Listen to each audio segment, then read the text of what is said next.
Merci Aude. Bonjour.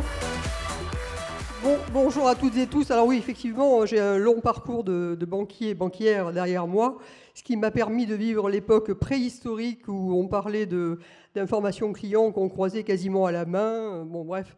Et puis d'avoir vu plus proche de nous, d'avoir vu l'émergence de la science de la data. Donc un sujet ô combien passionnant. Alors nous avons choisi comme intitulé un titre simple en français qui est « Démocratisation de la data et de l'IA, une évidente nécessité ». Alors pour nous en convaincre, j'appelle tout de suite Claire Calmejane et Christina Poirson à me rejoindre sur scène. Voilà, bienvenue.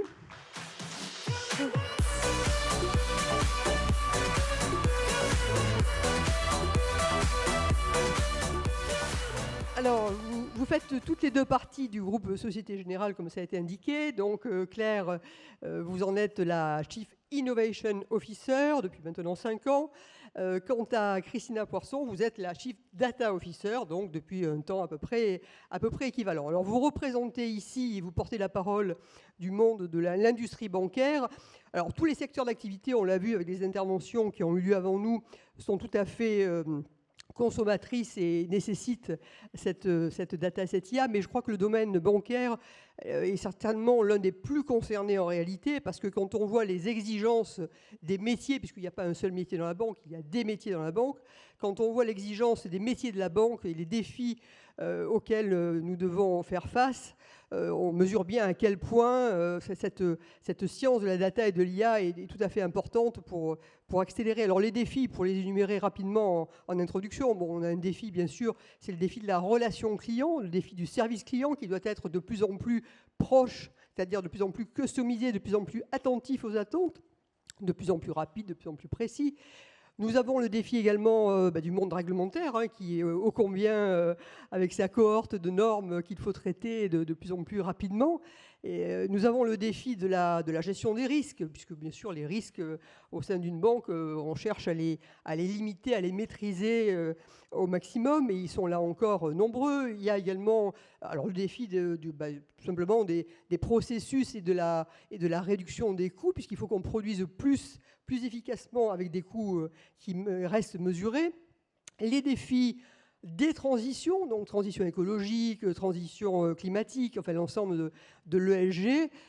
Et finalement, on the top of the top, si je puis dire, on a le défi de la transformation culturelle que cela suppose, puisque pour pouvoir faire tout ça comme il le faut, il faut effectivement avoir une transformation dans la façon de travailler et donc dans la façon dont l'ensemble des équipes est embarqué. Voilà, alors ce sujet, transformation culturelle, on va y revenir davantage, mais je voudrais dans un premier temps que vous nous présentiez à la fois la stratégie et l'organisation. Donc Claire, on commence par vous.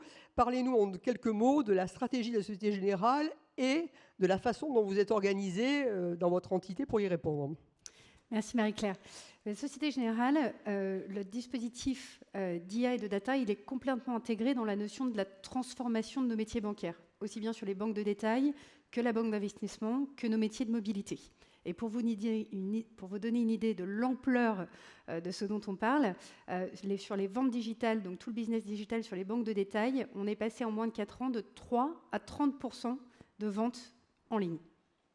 C'est massif, c'est un business qui se compte en 3 chiffres et en millions. Donc c'est assez conséquent. Et la part de l'IA et de la data, elle est complètement intégrée sur les 4 domaines que Marie-Claire a mentionnés. Et elle représente aujourd'hui 450 millions de valeur récurrente qui est générée à la Société Générale, avec une target à 500 millions d'euros en 2025. Et donc on va retrouver les grands cas d'usage sur les domaines qui ont été mentionnés, qui sont l'amélioration de l'expérience client, tout ce qui est chatbot, callbot, donc le service au client, tout ce qui est amélioration de l'efficacité opérationnelle et tout ce qui est la gestion du risque, la gestion de la fraude et la gestion de la conformité. La façon dont nous, on est organisé dans l'équipe innovation, on a créé une équipe qui est dédiée sur la partie IA et travaux sur les cas d'usage avec nos différents métiers et avec les data labs. Donc on va travailler aussi bien en product management qu'en calcul de la valeur, que sur la partie animation des data labs et travaux des data labs. Et c'est là où ça s'articule avec Christina. Voilà, donc Christina, maintenant la partie opérationnelle de tout cela. Alors, merci Claire, merci Marie-Claire. Moi, je suis CDO, donc le D pour data. Et bon, on travaille de concert avec Claire, hein, puisque pour alimenter cette transformation, pour générer ces nouveaux valeurs digitales, notamment, on a besoin de données. Donc, la filière data, ça fait 10 ans qu'on a commencé cette aventure. On a nommé pour la première fois un Chief Data Officer au sein du groupe Société Générale. Et je dirais que d'une petite start-up, maintenant, on est passé à une scale-up. C'est environ 65 CDO qui sont dans toutes les entités, dans tous les pays du groupe Société Générale. C'est là où on a 1200 experts sur la donnée, que ce soit des data quality managers, des data designers, des data architectes, mais aussi plus de 500 data scientists qui sont là pour aider et accompagner les métiers dans leur transformation. Et la filière data, elle est là vraiment pour mettre à disposition une donnée en temps, en heures, pour répondre aux enjeux des métiers, aux enjeux réglementaires, de répondre aussi à l'ensemble des obligations que l'on a, parce que bien sûr, toute cette transformation, on veut la faire dans un respect, une responsabilité éthique et responsable du traitement des données et de la création de valeur. Merci, donc c'est très clair en termes d'organisation. Donc on en vient maintenant justement au cœur du sujet, qui est la transformation culturelle qu'il faut réussir à accomplir. Donc finalement, Claire, les leviers principaux vus de votre fenêtre sur cette transformation culturelle. Et on verra après avec Christina comment ça se passe concrètement et comment vous l'opérez. La transformation culturelle. Vaste sujet. Autant j'ai envie de dire, aujourd'hui, je suis ravie d'être avec vous à cette frontière de l'enterprise software et comment tout est en train de changer. Autant la transformation culturelle, c'est ce que je passe mon temps quelque part à dire aux équipes IT, c'est bien, il y a encore un long chemin. Il y a encore un long chemin. Et ce chemin, comme Christina, on a commencé à le cheminer il y a plusieurs années à la Société Générale. On a commencé par former l'intégralité de notre top 60, de tout notre top management. Donc ils avaient le choix, un cours au MIT, un cours sur Coursera ou un cours avec l'X qui était en physique. Donc ils devaient chacun suivre cette formation qui était obligatoire. On a fait également des comités prospectifs avec Karim Lakhani, qui est un professeur de Harvard qui travaille sur comment les business models et comment l'IA transforme les business models aussi bien au niveau de la partie business que de la partie processus, que de la partie technologique, et comment quelque part les poupées russes se mettent ensemble. Moi, je dis souvent, mon job, c'est de mettre mes lunettes sur les lunettes des CEO et des exécutifs. C'est comment je travaille avec eux, quelque part pour aussi bien leur montrer la valeur de ChatGPT, comment ça fonctionne, quelles sont les limites avec lesquelles ils peuvent les utiliser, mais surtout, rapidement converger sur quels sont les cas d'usage, comment tu vas sponsoriser ces cas d'usage, comment on va travailler ensemble main dans la main entre mes équipes, celle de Christina, celle de l'IT, pour faire en sorte que ce dispositif fonctionne. Et quelque part, ça fait plus de 5 ans qu'on fait ça, et j'ai envie de dire, je crois qu'on y sera encore pour quelques années. Non, oui, alors ça, le chemin est long. Je ne sais pas d'ailleurs s'il y a une fin au chemin. D'ailleurs, il ne faut pas le souhaiter, parce que finalement, c'est un progrès permanent sur lequel nous sommes. Alors, bon, on sent bien qu'il y a un degré de confiance tout à fait établi. Donc, Christina, ce degré de confiance, je suppose que vous le partagez, mais vous allez l'exprimer. Et par ailleurs, comment opérationnellement ça se passe? Parce que les équipes sont déjà, on le voit bien, il y a une acculturation qui est déjà importante, mais il y a toujours ce moment du passage à l'échelle que vous êtes en train de mener, si j'ai bien compris. Donc, dites-nous en plus. Oui, parce qu'en fait, quand on parle de démocratisation, quelque part, il nous faut aussi des personnes qui soient éclairées. La démocratie, pour qu'elle fonctionne, il faut que les gens, les personnes qui forment cette démocratie soient aussi éclairées. Et donc, les initiatives dont parlait Claire sur l'éclairage, j'allais dire, le fait que nos patrons soient bien concernés sur ces enjeux, c'est essentiel, parce que quand la tête, quelque part, est consciente, le corps va bouger. Mais il faut que chacun des personnes qui vont constituer l'action soit également éclairé. Donc, quand je dis ça, ça veut dire qu'il faut savoir ce qu'on peut faire avec la donnée. Et là, c'est vrai qu'on travaille beaucoup avec les équipes de Claire, parce que l'idéation, je veux dire, vous pouvez avoir la donnée, vous pouvez avoir la techno, mais si vous n'avez pas l'idée, vous n'irez pas bien loin. Et une fois que vous avez cette idée, il faut aussi s'assurer que vous le faites correctement, en respectant les règles, avec vos valeurs par rapport à votre entreprise, votre responsabilité, l'éthique. Et là, c'est vrai qu'on a travaillé en fait en cercle concentrique. On a commencé par former les experts data, On a créé des parcours de formation qui permettent de voir des formations pour aussi transformer certaines personnes qui veulent travailler sur ces nouveaux métiers. C'est important, le reskilling. Donc on a tous des parcours de formation qui permettent aux gens de progresser dans une expertise data. Et oui, on a aussi cette logique de scale-up. C'est-à-dire qu'une fois qu'on avait formé nos patrons, nos experts, ben là, c'est toute l'entreprise qu'on doit aussi former pour qu'elle soit la plus responsable dans son utilisation des données, qu'elle comprenne les enjeux, que quand on saisit une information, quand on est un chargé de clientèle en entreprise, eh ben, l'information qu'on saisit, elle peut avoir une importance pour un contrôleur de gestion au siège. Ça peut avoir une importance qu'on va prendre une décision stratégique ou un octroi de crédit. Et donc, il faut vraiment que tout le monde soit conscient des enjeux qu'il a, que ce soit en termes de qualité de données, que ce soit en termes d'utilisation des données. Et après, une fois qu'on aura l'ensemble de la population qui est vraiment, quelque part, data responsable, et ben c'est là où on va pouvoir vraiment accélérer et réussir cette transformation qu'on appelle de nos voeux et sur lequel on travaille tous les jours avec Claire. Oui, vous êtes sur le bon chemin, absolument, indubitablement. Alors, je voudrais qu'on arrive à des cas d'usage, parce que c'est là qu'on va voir vraiment très concrètement pour tout le monde comment les choses se passent dans le monde bancaire. Et c'est là qu'on va voir aussi l'utilisation de DataIQ et de ce que permet l'utilisation justement de la plateforme. Alors, si on commence par des sujets qu'on a évoqués les unes et les autres, réglementaires, qui sont ô combien présentes dans nos métiers. Donc, Christina, donnez-nous des cas d'usage réglementaires et expliquez-nous comment ça se passe. Est-ce que ça a apporté de plus, bien sûr, que d'être aujourd'hui dans ce dispositif ? Alors, je ne vais peut-être pas vous faire rêver, je laisserai la place à Claire pour vous faire rêver. Alors, on est une banque, donc on a beaucoup d'obligations réglementaires et donc on doit maîtriser les risques.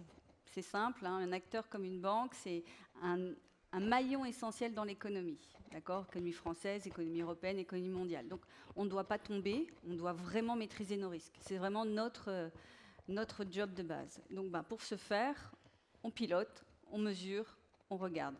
On doit calculer des probabilités de défaut, on doit calculer des RWA, on doit calculer tout un ensemble de métriques. C'est des métriques qui sont très complexes et qui nécessitent aussi d'agréger de l'information qui vient de partout dans le monde, de toutes nos succursales, toutes nos entités.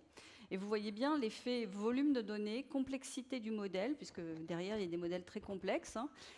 Et donc, c'est là où avoir des outils qui permettent d'avoir des plateformes de data science intégrées, qui nous permettent déjà de pouvoir préparer ces données, avoir des workflows de validation, avoir des workflows de préparation, de pouvoir les agréger, de façon à pouvoir derrière les manipuler et faire construire des modèles, c'est vraiment essentiel pour nous.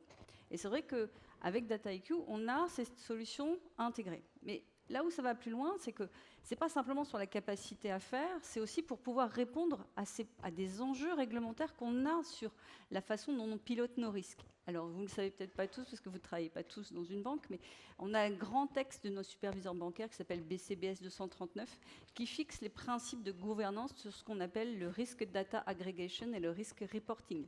Et c'est vraiment des principes fondateurs qui permettent de piloter la gouvernance des données et la qualité des données quand on produit des indicateurs, des métriques, des modèles. Et donc, quand vous avez une plateforme de data science intégrée, vous pouvez faire quoi ? Vous pouvez data-aligner votre donnée et vous assurer que vous maîtrisez toutes les transformations de ces données à chaque étape, ce qui vous va donner une certaine confiance dans l'indicateur que vous produisez. Vous pouvez aller vérifier comment le code a été construit. Vous pouvez permettre à des équipes, des risques modèle management, des gens qui vont vérifier l'efficacité du modèle, parce que c'est vraiment très important, de pouvoir regarder comment le modèle a été construit.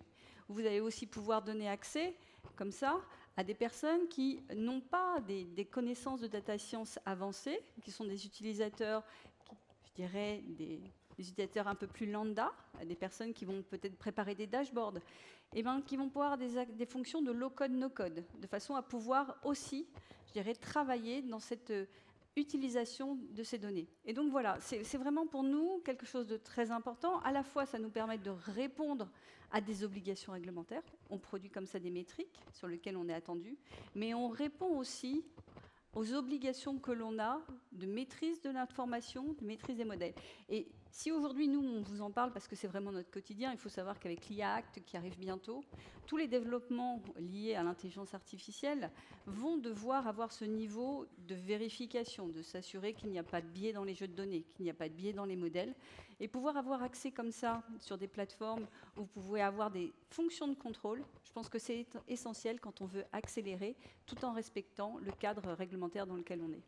Bon, Christina, je crois qu'en fait, vous avez fait rêver tous ceux qui sont concernés par votre métier et par les sujets réglementaires, parce que résoudre autant de sujets en accélération permanente, avec autant de demandes, avec une facilité plus grande qu'auparavant et plus de sécurité, c'est déjà un rêve qui est déjà mené à son but.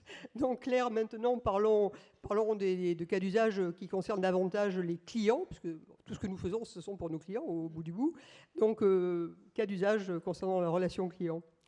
Oui, et je reviendrai sur ce que vous avez dit. Je pense que ce que Christina vient de mentionner, c'est fondamental. Et en fait, c'est aussi la partie la plus attractive. Aujourd'hui, chez Société Générale, nous, on n'a aucun problème à recruter dans nos métiers de data science, data analyst. Et comme on l'a mentionné avant, on forme également énormément de nos staffs sur ces métiers du futur. Et quelque part, pour moi, ce que Christina vient de mentionner, c'est une vraie opportunité, puisque le focus et quelque part tout le top management va faire très attention à ces programmes réglementaires, qu'ils soient BCBS 239 ou ce qui suit, et ça permet d'avoir des données qui sont ordonnées, qui permettent justement de faire de plus en plus de cas d'usage sur la partie client et sur la partie opérationnelle.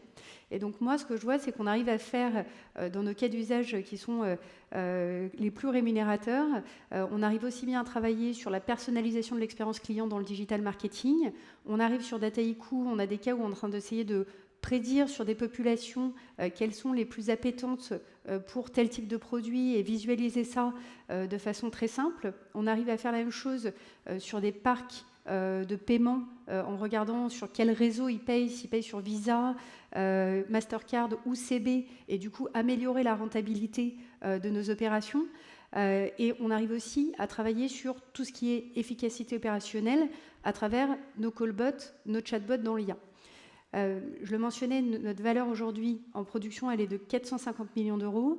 Elle est en production, donc on a aussi tout un pipeline qui arrive. C'est pour vous donner une idée, 600 cas d'usage dans le portefeuille de Société Générale.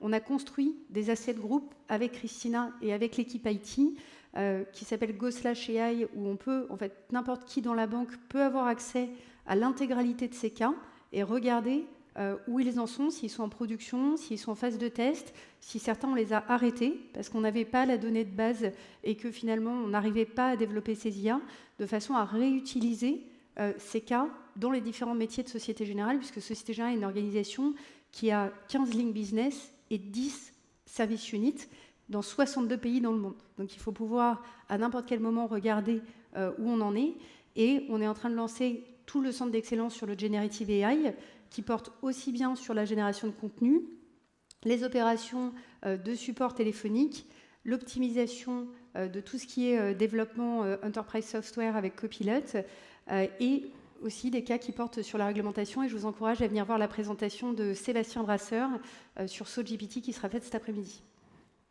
Bon voilà, donc vous voyez, là on a eu un aperçu, parce que comme vient de le dire Claire, il y a tellement de métiers dans tellement de géographies, avec tellement de règles différentes à intégrer, qu'on pourrait en parler bien évidemment pendant des heures. Mais enfin, je pense que quand même nous avons sans doute, et je l'espère du moins, réussi à vous faire mesurer à toutes et tous à quel point c'était effectivement une nécessité que de pouvoir démocratiser l'utilisation de la data et de l'IA, parce que si on ne la démocratise pas, il est évident que, vu l'ampleur des thèmes à traiter, on ne peut pas le faire avec simplement des grands spécialistes, des grands experts du sujet. Il en faut bien évidemment, mais il faut aussi pouvoir mettre à portée d'autres équipes, des équipes métiers, des équipes utilisatrices, pour mettre à disposition les moyens de trouver les réponses adaptées. Donc je pense qu'effectivement, quand Florian ce matin posait la question du monde du futur, je crois que le futur, bien sûr, on l'écrit tous ensemble, on l'écrit maintenant, mais on l'écrit avec une participation beaucoup plus active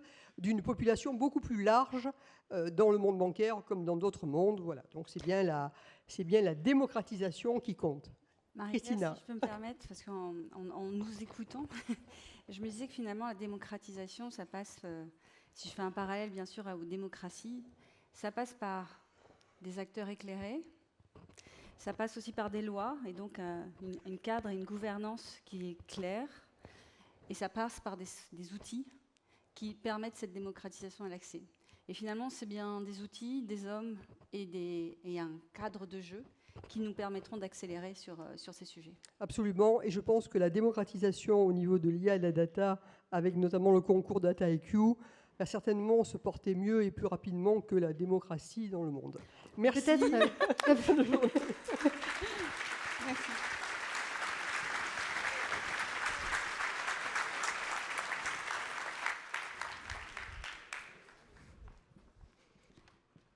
Merci beaucoup à toutes les trois pour cette discussion.